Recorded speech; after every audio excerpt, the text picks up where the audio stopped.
Hello everyone. तो आज है हमारा लेक्चर 5 और आज हम देखेंगे कि लिस्ट क्या होता है। लिस्ट को अच्छे से समझेंगे तो चलिए देखते हैं।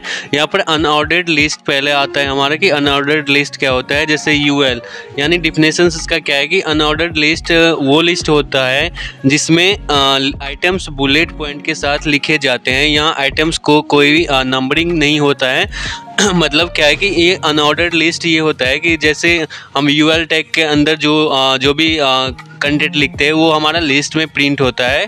तो जैसे हम यहाँ पर डिफिनेशंस देखते हैं, अनऑर्डर्ड लिस्ट क्या होता है, वो लिस्ट होती है जिसमें आइटम्स बुलेट पॉइंट्स के साथ दिखते हैं। यहाँ आइटम्स की कोई नंबरिंग नहीं होती है, मतलब नंबरिंग कोई भी नहीं होती, ये बस बुलेट पॉइंट्स के साथ यहाँ पर दिखती है। यहाँ आगे हम सिंटैक्स देख लेते हैं। इसका सिंटैक्स क्या है, यूएल टैग के अंदर हम जब भी कोई आइटम्स लिखेंगे, लाइक यूएल टैग के अंदर हम li लिखेंगे और उसके बाद आइटम्स 1, आइटम्स 2, आइटम 3 ऐसे लिखेंगे तो वो हमारा लिस्ट में प्रिंट हो जाएगा। जैसे हम दिखा भी देते हैं आपको प्रिंट करा के। एक फॉर एग्जांपल यहाँ से हम एक बार प्रिंट करा के देखते हैं कि यहाँ पर क्या होता है।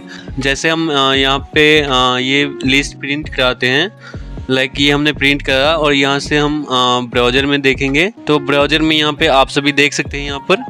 यहाँ पर आप सभी देख सकते हैं कि एक लिस्ट ये एक बुलेट पॉइंट में ये प्रिंट हो चुका है अपना। जैसे आप सभी को बताया था कि ये बुलेट पॉइंट में ऐसे प्रिंट होता है। तो चलिए आगे देख लेते हैं।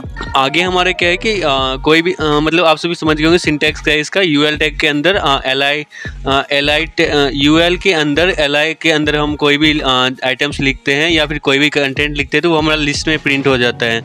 तो चलिए आगे देख लेते हैं। पॉइंट्स क्या है इसका। यूएल क्या है, टैग लिस्ट को स्टार्ट करता है। यानी जब भी हम लिस्ट प्रिंट करना स्टार्ट करेंगे, लिस्ट लिखना स्टार्ट करेंगे, जो भी हमें लिस्ट में प्रिंट करवाना है तो वो यूएल टैग से हम स्टार्ट करेंगे लिखना। उसके बाद li क्या करेंगे, li टैग को क्या होता है, लिस्ट के आइटम्स को रिप्रेजेंट करता है। यानी यूएल टैग से स्टार्ट होता है और li टैग लिस्ट को आइटम्स को रिप्रेजेंट करता है। तो चलिए आगे देख लेते हैं। यहाँ पर डिफ़ॉल्ट बुलेट्स क्या है, यहाँ पर डिस्क, सर्किल, यहाँ पर स्क्वायर, ये हमारा डिफ़ॉल्ट बुलेट्स है जो कि यूज किया जाता है लिस्ट को प्रिंट करने में। आगे देख लेते हैं। यहाँ पर देख सकते हैं, यहाँ पर एग्जाम्पल एक्सप्लेनेशन है। जब हम यूएल यूज करते हैं तो ब्राउज़र ऑटोमेटिकली हर आइटम्स को आगे बुलेट लगा देता है। जैसे अभी हमने यहाँ पर देखा था वेब ब्राउज़र में, जैसे ही हमने लिस्ट प्रिंट कराया यहाँ पर तो ये बुलेट पॉइंट आगे यहाँ पर आ गया था। तो ऐसे ही यहाँ पर जब हम यूएल टैग यूज करते हैं, कहीं भी यूएल टैग से स्टार्ट करते लिखना, तो ब्राउज़र ऑटोमेटिकली हर आइटम्स के आगे बुलेट्स लगा देता है, यानी बुलेट्स पॉइंट लगा देता है। आगे देख लेते हैं ऑर्डर्ड लिस्ट क्या होता है। हमारा अनऑर्डर्ड हमने देख लिया। अब ऑर्डर्ड देखते हैं। इसका मतलब ओएल टैग से स्टार्ट होता है। ऑर्डर्ड लिस्ट का डिफिनेशंस क्या है। ऑर्डर्ड लिस्ट वो होती है जिसमें आइटम्स नंबरिंग या लेटर्स के साथ दिखते हैं, यानी या तो नंबरिंग के साथ या फिर लेटर्स के साथ दिखता है। यहाँ ऑर्डर मैटर करता है, यानी यहाँ पर ऑर्डर में लिखा जाता है कोई भी सिंटैक्स। जैसे सिंटैक्स क्या है इसका, ओएल के अंदर हम जब भी li को लिखेंगे, li के अंदर स्टेप जो भी लिखेंगे वो हमारा क्या होगा, ऑर्डर्ड लिस्ट होगा। और इससे पहले हम यूएल के अंदर जो लिखते थे वो हमारा अनऑर्डर्ड लिस्ट था। तो आपसे भी समझ गए होंगे, ओएल टैग से हम स्टार्ट करेंगे, उसके बाद हम li के अंदर हम स्टेप 1, स्टेप 2 या स्टेप 3 ऐसे ही हम करके लिख सकते हैं। यानी आगे यहाँ पर देख लेते हैं। आगे यहाँ पर आप सभी देख सकते हैं। यहाँ पर हम देख लेते हैं ओएल टैग को।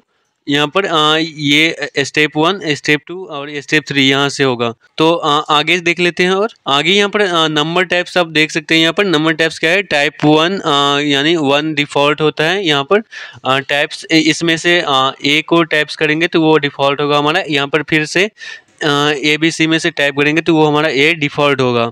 ऐसे ही हम आगे देख लेते हैं। ऐसे ही ये सब भी है कि टाइप आई को करें, ये इसमें आई वाला होगा डिफ़ॉल्ट, इसमें भी आई वाला होगा डिफ़ॉल्ट। ऐसे ही करके एग्जाम्पल एक्सप्लेनेशन करते हैं। यहाँ पर ऑर्डर्ड लिस्ट क्या होता है कि हम तब यूज करते हैं जब किसी चीज़ का प्रॉपर सीक्वेंस होता है, लाइक जैसे स्टेप्स, इंस्ट्रक्शंस, प्रायोरिटी आइटम्स, ऐसे तभी हम ऑर्डर्ड लिस्ट यूज करते हैं।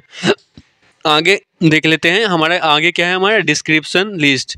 अब डिस्क्रिप्शन लिस्ट क्या होता है हम ये देखेंगे। तो डीएल के अंदर जब भी हम कोई भी कंटेंट लिखते हैं तो वो हमारा क्या होता है, डिस्क्रिप्शन लिस्ट होता है। जैसे डिफिनेशन से हम समझते हैं, यहाँ पर डिस्क्रिप्शन लिस्ट का यूज हम डिफिनीशंस, टर्म्स और क्वेश्चन आंसर को फॉर्मेट में आइटम्स दिखाने के लिए यूज होता है। यानी आप सभी समझ गए होंगे कि डिस्क्रिप्शन लिस्ट का यूज हम तब करते हैं जब हमें कोई क्वेश्चन आंसर प्रिंट करवाना हो, या फिर कोई डेफिनेशंस प्रिंट करवाना हो, या टर्म्स कोई प्रिंट करवाना हो, तभी हम डिस्क्रिप्शन लिस्ट का हम यूज करते हैं।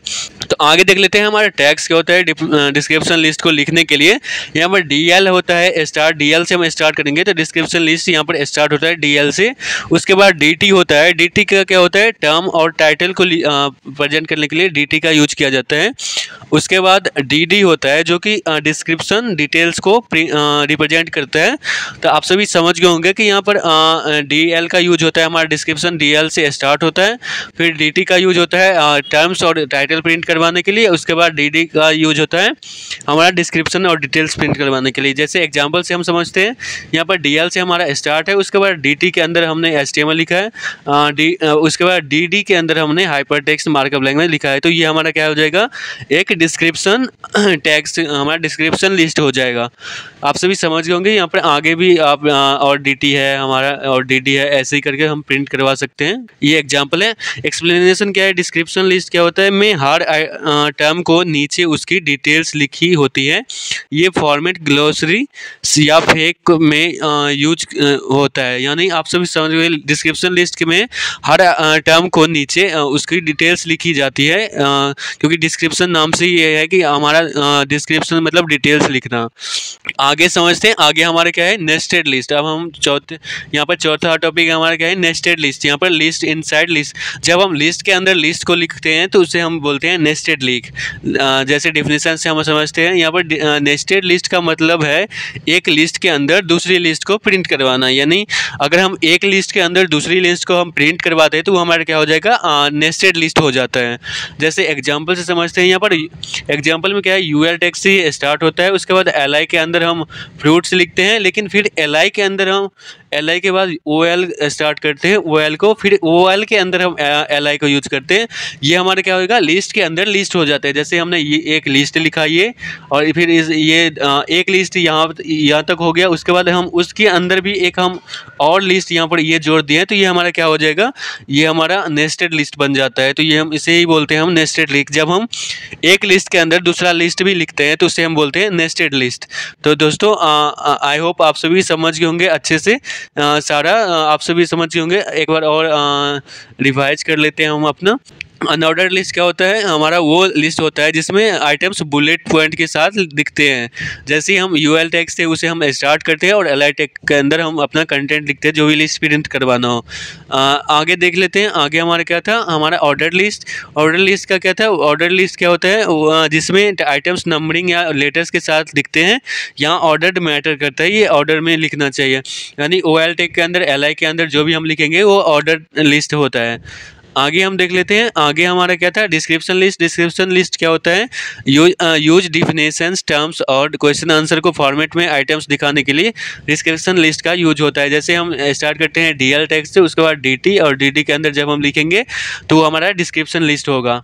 आगे देख लेते हैं, आगे क्या था हमारा नेस्टेड लिस्ट। नेस्टेड लिस्ट क्या होता है, हम जब भी कोई लिस्ट के अंदर हम दूसरा लिस्ट लिखते हैं, एक लिस्ट के अंदर हम दूसरा लिस्ट लिखते हैं, उसे हम कहते हैं नेस्टेड लिस्ट। का मतलब होता है एक लिस्ट के अंदर दूसरा लिस्ट को प्रिंट करवाना। जैसे एग्जांपल में यूएल टैग से ये स्टार्ट होता है, यूएल के अंदर हमने एलआई लिखा, एक लिस्ट हमने प्रिंट करवाया फ्रूट्स, उसके बाद फिर उसके अंदर हमने ओएल लिखा, और उसके बाद एलआई के अंदर एप्पल मैंगो लिखा। ये हमारा क्या होगा, नेस्टेड लिस्ट हो जाएगा। यानी एक लिस्ट के अंदर दूसरा लिस्ट, ये हमारा दूसरा लिस्ट इसके अंदर हो गया, और ये हमारा पहला लिस्ट था। तो आप सभी समझ गए होंगे आई होप दोस्तों। अगर आपको कोई भी डाउट रहता है इस टॉपिक में तो आप हमें कमेंट करके पूछ सकते हो। तो दोस्तों मिलते हैं आप सबसे नेक्स्ट वीडियो में, तब तक के लिए bye bye and thank you.